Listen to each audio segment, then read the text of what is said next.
Bonjour à tous, c'est Claire et bienvenue dans cette vidéo où nous allons passer un petit moment avec le tarot renard qui est un tarot qui a été créé par Célia Melville. Alors, je vais vous montrer un petit peu ce que j'en pense, qu'est-ce que je lui trouve de particulier à ce tarot, outre le fait qu'il est super mimi.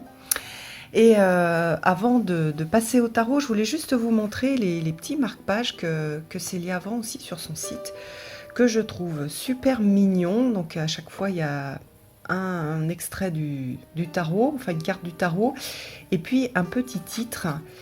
Et j'aime beaucoup, beaucoup. C'est super joli et je trouve que ça fait des jolis petits cadeaux pour les gens que l'on aime. Donc voilà, je voulais vous les remontrer parce que parfois c'est vrai que on cherche des tout petits cadeaux pour faire plaisir et je trouve que vraiment ces marque-pages, ils sont très chouettes.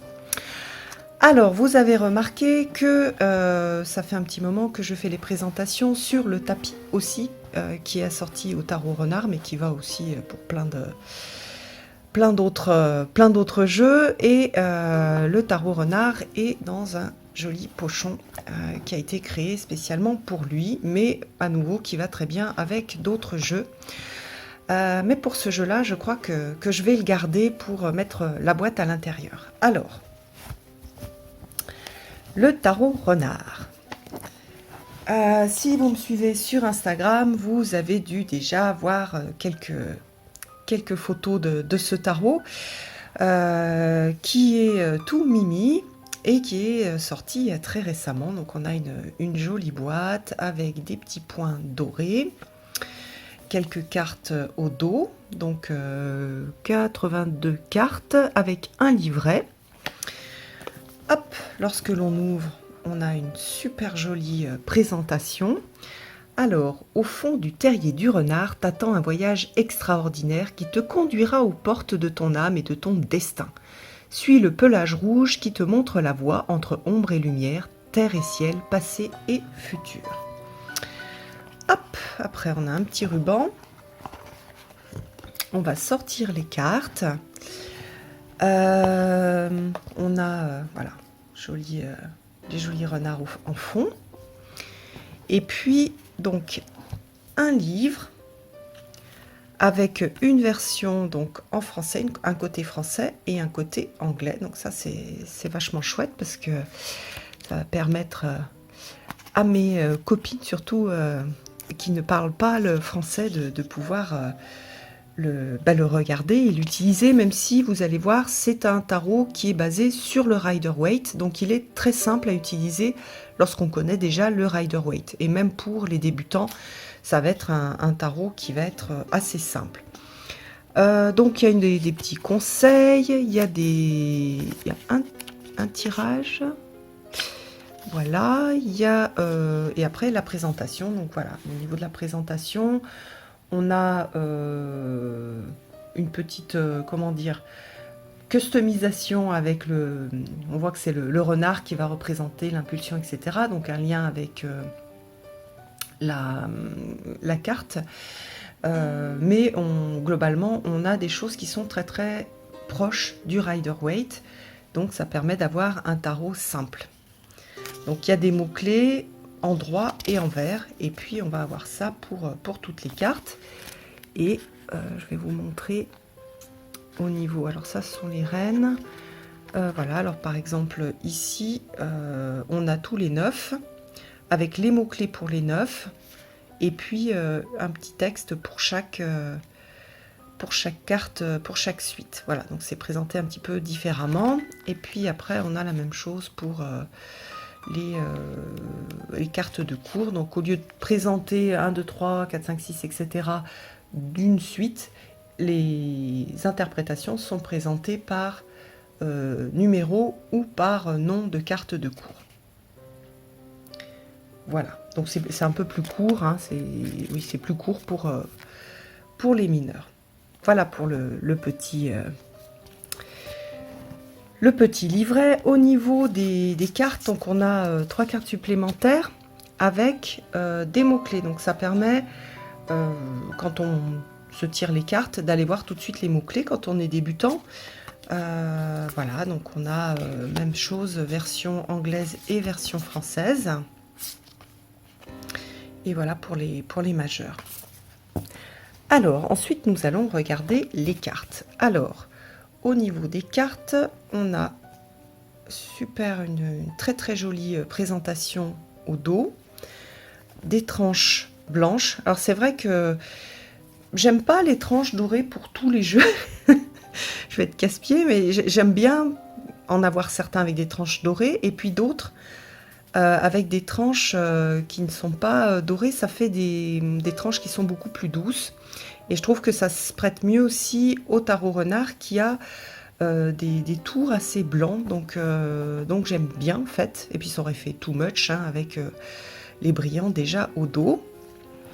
Alors, donc moi ce que j'ai beaucoup aimé avec ce tarot là, c'est qu'on retrouve donc le principe du rider. C'est vraiment, il suit vraiment le rider, mais on va avoir une présentation avec ce petit renard et vous allez voir il y a une petite souris aussi souvent qui apporte quelque chose et qui apporte quelque chose dans le sens où on va avoir un esprit de conte de fées et de voyage, de livres pour enfants. Donc il y a bien sûr ça fait penser au roman de Renard, mais donc en fait on va avoir comment dire la connexion avec l'enfant intérieur qui raconte des histoires, donc un peu une idée de doudou deck, même si vous allez voir, les cartes ne sont pas...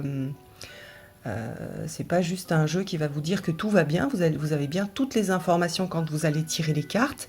Par contre, les informations sont transmises de façon très douce. Il y a plein de façons de présenter les petits renards qui sont super intelligentes. Il y a une utilisation aussi des couleurs qui est très intéressante. Hein. Vous voyez ici la grande prêtresse, on a quelque chose de sombre. Et ici, on a quelque chose de très lumineux. Et puis, on a les petits renards. Alors qu'ici, on va avoir une chouette et puis des livres et le lien à la lune. Donc, des choses intéressantes au niveau des couleurs. Au niveau des représentations, des choses très, très sympas. Plein de bonnes idées. Donc on va facilement se projeter dans le petit renard, on va voir qu'est-ce qu'il fait, comment est-ce que ça nous fait nous sentir. C'est pour ça que je l'aime beaucoup. Voilà, le chariot, très intéressante aussi. C'est super, hop, alors attendez, vous montrer. Super mignon, on a vraiment, vous voyez là ce que je vous disais, on retrouve la petite souris. Et puis à chaque fois, si vous n'êtes pas trop sûr de vous, que vous connaissez peu les cartes, vous pouvez retourner voir à l'intérieur, enfin sur la petite carte, donc à l'intérieur de la boîte sur les petites cartes avec les mots-clés. Et vous allez voir, voilà, solitude, détachement, expérience, temps. Donc vous avez vu qu'ici, la lanterne, ce sont des petites lucioles. Donc c'est pareil, on a quelque chose, je trouve, de super original et en même temps de significatif, c'est-à-dire qu'on garde la signification de la carte. La justice, le pendu,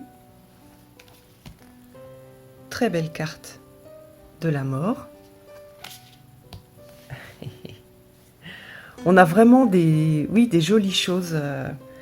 Le diable. Alors vous voyez, pour le diable, on a une petite souris qui est utilisée comme une petite marionnette. Donc on retrouve ce côté et d'attachement et le fait de ne pas être maître de ses pulsions et de ses désirs. Mais en même temps, on a la flamme du désir. Donc on a quelque chose aussi qui nourrit. On a quelque chose aussi de très lié à la terre. Donc j'aime beaucoup cette représentation du diable, avec beaucoup de sens et en même temps assez de douceur dans la façon de présenter les choses.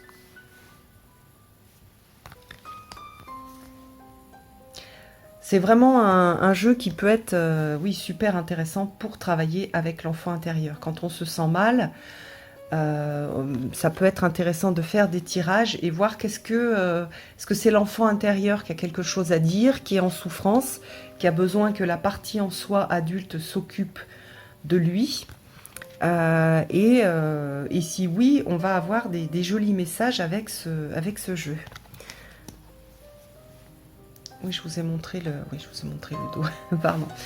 Donc voilà, alors là, on est sur les deniers. Avec l'équilibre. Le 3, vous voyez qu'on a cette idée de collaboration qui est sympa. Avec, c'est trop mignon. Un petit renard, un petit lapin, une petite souris. Le 4. Le 5 de denier.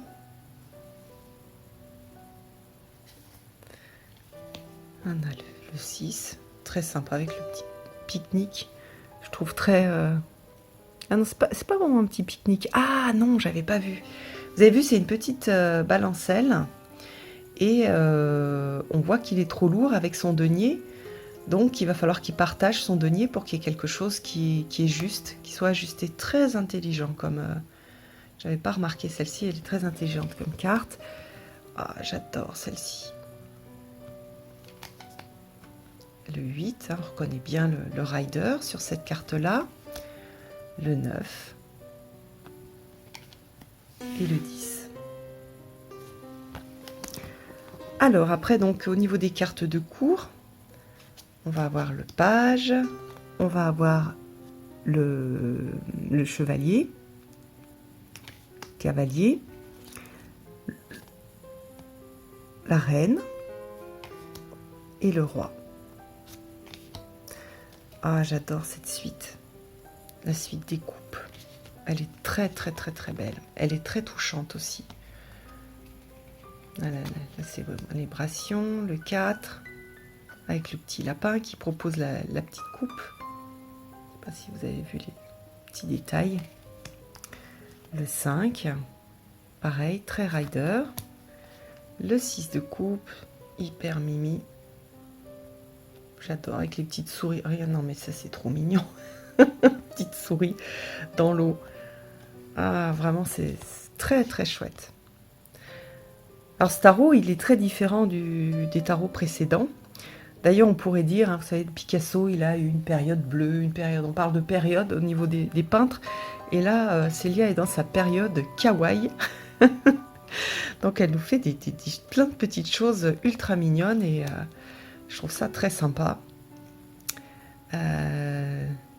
Donc oui, voilà, on a des choses qui sont très différentes des Lily White et Lily Black, qui sont plus des jeux qui vont travailler, on va travailler l'ombre avec des images plus adultes, moins kawaii, et que j'aime bien pour faire du travail de l'ombre notamment. Et ici, vraiment, on a cette idée de travail avec l'enfant intérieur, et aussi de travail avec la technique narrative, comme je l'appelle, qui, je trouve, est super intéressante et que moi, j'aime beaucoup utiliser. Oh, regardez comme c'est beau. Ce sont les petites souris qui s'en vont sur le bateau à voile. Très, très mignon. Vous voyez, c'est fait avec avec des petites allumettes, la voile. Le 7, le 8, le 9, après le 10, page, le cavalier. Donc on a cette idée de mouvement, la reine et le roi. Alors là on est... Oh, j'adore, celle-ci elle est belle. J'adore celle-ci. Vous voyez, là, son petit sac à dos. Donc, on a cette idée de voyage. Et on a cette idée aussi de longue vue, d'aller voir au loin, de perspective. On a la petite étoile. Donc, on peut aussi avoir cette idée de quelle étoile est-ce qu'on va suivre, quelle direction on va prendre. Qu'est-ce qu'on prend sur notre dos. C'est intéressant, ces petits sacs à dos aussi qu'on voit de temps en temps sur les renards. Il y a qu'est-ce que l'on porte, qu'est-ce qui est lourd, qu'est-ce qui aussi de quoi on est porteur au niveau de nos dons, au niveau de nos expériences, au niveau des gens qui sont autour de nous. Donc qu'est-ce qu'on... Voilà, ça peut être quelque chose qui pèse ou quelque chose qui aide, comme ici dans son sac à dos, il avait cette longue vue qui va l'aider, qui va permettre d'avoir cette perspective, cette capacité à voir loin. Là, ils font la fête, ils sont mignons. Voilà, le 7. Très sympa, une façon assez soft. Voilà, il est en train de protéger les champs de blé et les récoltes. De bâton. Le 9. Ça, c'est vraiment le rider, hein. On a le petit bandeau. Il est blessé, mais il reste vigilant. Bon, le 10, c'est un peu lourd, hein. Alors, très joli aussi.